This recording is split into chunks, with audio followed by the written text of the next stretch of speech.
ค่ะกราบสวัสดีFCทั้งช่องของสงกรานต์นะคะมื้อนี้จะมีแนวทางตำลาวของเซียนผาสุกมาฝากค่ะของวันที่27กรกฎาคม69วันจันทร์นี้นะคะพี่น้องเริ่มต้นสัปดาห์ใหม่ค่ะพี่น้องวันศุกร์นั่นนะคะวันศุกร์ที่24ที่ผ่านมานะคะเซียนผาสุกเลขวิ่งกับบ่ผิดหวังอีกคือเก่าค่ะพี่น้องบ่ผิดหวังให้2กับ3มา2นะคะเลขออก2561เนาะค่ะทางเฮาเต็มก็จะเป็น382561เลข38เพิ่นไปเข้าทางอุบลเด้อพี่น้องเป็นเลขรางทางอุบลเด้อค่ะ38ตรงๆเลยค่ะพี่น้องเอ้ยแต่ว่าทางเฮาเพิ่นจับคู่บ่เข้านะคะจับคู่บ่เข้าวิ่งเพิ่นบ่ผิดหวังนะคะเอางวดประจำวันที่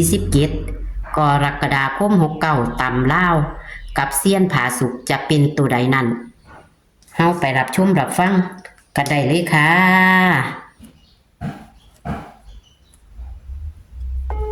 สวัสดีครับแม่ครับ ค่ะสวัสดีค่ะ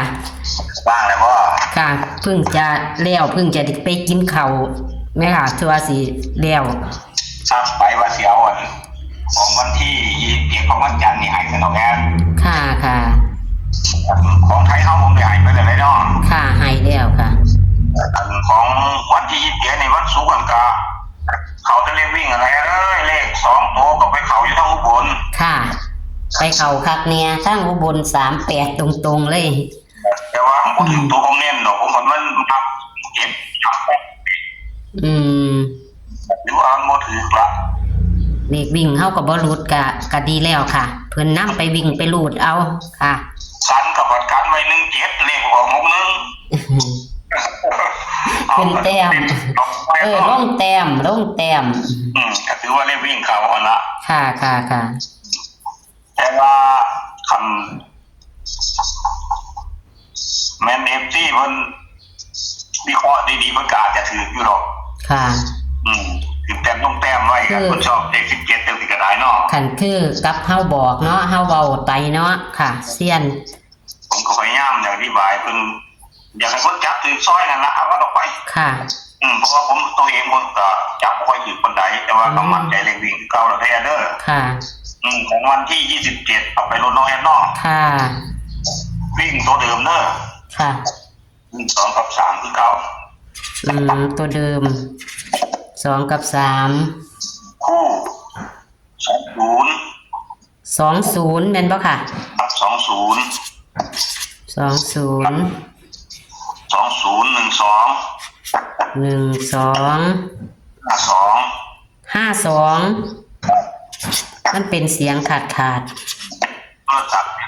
ะอันวันนี้ก็30 10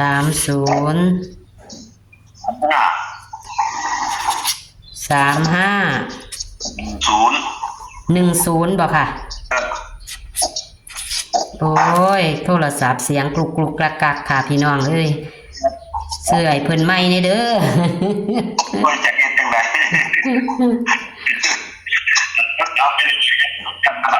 ค่ะ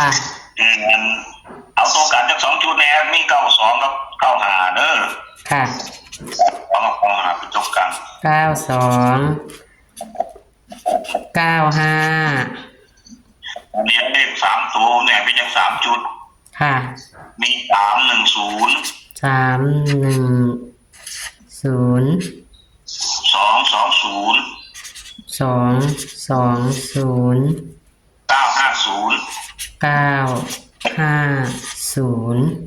ผมสิเน้นตัวพวก310นั่นตัวเนี้ยค่ะอีกตัวนึงก็2202จุดเลข3ตัวพอเลข2ตัวเน้น20กับ30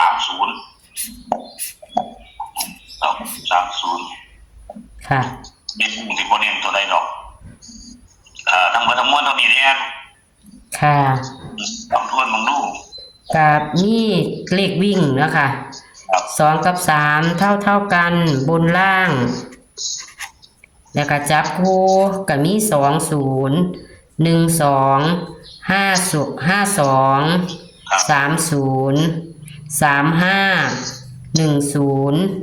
ครับตัวกัน9295ตัวนิ่นมี20กับ30เนาะค่ะส่วนเลข3ตัว310 220 950เล่น2หางคือ310กับ220เนาะค่ะมันทั้งหมดตัวนี้ล่ะเพราะพื้นเลขอ่ะมันใจเลยวิ่งคุณละหลายกว่าเพราะว่าคุณจับไปบ่ค่อยถึงวันใดน้อยเนาะ ขึ้นแต้มลงแต้มเฮาก็บอกเพิ่นอยู่แล้วเนาะค่ะเนาะเลขเซียน คันบ่รู้จักมือเนาะ ค่ะ เลขใช่ละมันมักเป็นรุด ค่ะ อาทิตย์ก่อนนั้นรุดมือเดียวในวันที่14เนาะแสดงว่า2อาทิตย์นี้รุดมือเดียวเนาะในมือเฉพาะเลขวิ่งน้อยเนาะ ค่ะนี่ก็มันใจเลขวิ่งนั่นล่ะเพราะว่าในวันจันทร์นี่ส่วนมากเลขมันจะมี1มี2มี3มันต้องคิดมาตัวนึง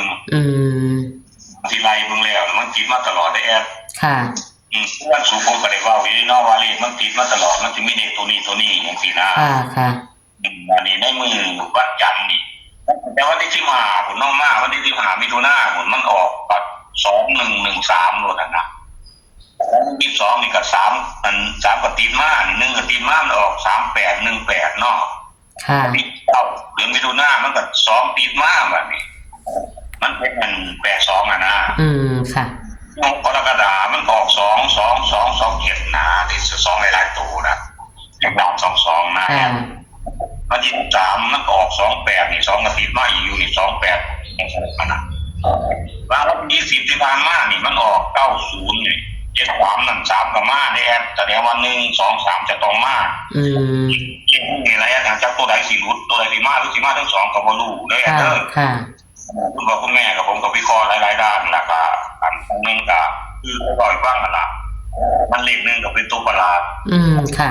มันตีลังกาได้ค่ะเป็นสินะสอบตัวใดตัวนึงกับแค่จะน้อยเนาะค่ะสมมุติ112อาจจะเป็น72จังซี่ได้เนาะค่ะเป็นได้ค่ะสมมุติว่าเลข6เลข1มื้อนี้เลข7นี่มันเป็นตัวประหลาดว่า10จังซี่ก็อาจเป็น70ได้เนาะค่ะเดียวเขาก็เป็นน้อยค่ะแต่เอาทั้งหมดตรงนี้แน่เด้อค่ะขอบคุณค่ะแม่เบิ่งว่าแข็งแรงร่ำรวยสุขมานี่ล่ะดูกันนี่ค่ะสวัสดีค่ะพี่น้องอย่าว่ากันเด้อค่ะพี่น้องเสียงเพิ่นจะขาดหายเพราะว่าโทรศัพท์เพิ่นบ่ดีนะคะโทรศัพท์ของแอดก็ว่าบ่ดีอยู่แต่ว่าผู้อื่นโทรมาบ่เป็นหยังแม่ค่ะบานี้เพิ่นโทรมายามใดมันจะเป็นซั่วๆแบบนี้หางแอดมันก็บ่ดีอยู่แต่ว่าของเพิ่นน่ะหันบ่ดีก็แม่พี่น้องมันเลยเป็นแต่เฉพาะของเพิ่นก็ผู้ใดมีโชคมีหมานนะคะก็นำเพิ่นเนาะต่อไปนะคะพี่น้องก็เป็นกำลังแรงใจนะคะให้เพิ่น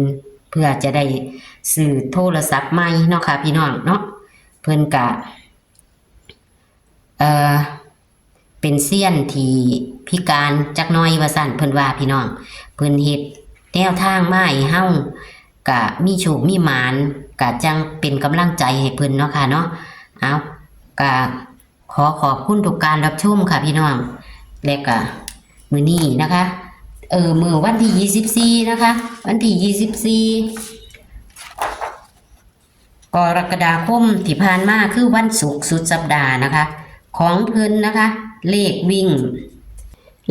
เพิ่นบ่หลุดเด้อค่ะพี่น้องให้2กับ3อาทิตย์ที่ผ่านมาผิดมือเดียวนะคะผิดแต่วันที่14นะคะพี่น้องนี่ค่ะแต่ว่าจับคู่เพิ่น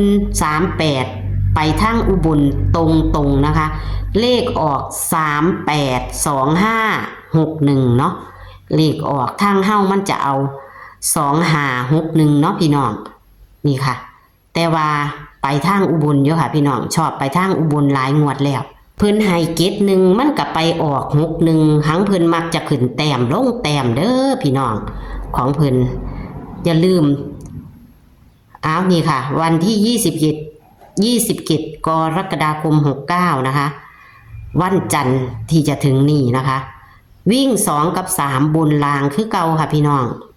เพิ่นเสมอกันนะคะเลขวิ่งเพิ่นบ่ผิดบ่พลาดค่ะอาทิตย์วังหันพลาดแค่มือเดียวนะคะจับคู่กับมีเน้น2หางคือเก่าค่ะพี่น้องนี่ค่ะแคปหน้าจอเอาค่ะมี20กับ30เท่านั้นที่เพิ่นเน้นนะคะแต่ว่าตัวกันก็อย่ามองข้ามค่ะมาได้คือกันนะคะเลข3ตัว310 220 950เน้นที่310 220นะคะค่ะแนวทางของเซียนผาสุกกะย่าเผลอย่าพลาดเลขวิ่งเพิ่นเดินย่าวคักอยู่พี่น้องอาทิตย์วังหันรุดแค่มือเดียวแต่วันที่14นะคะในมื้อนี้เฮากะจะเป็นวันที่27เป็นวันจันทร์นะคะ27วันจันทร์ตำล่าวกับเซียนผาสุกขอ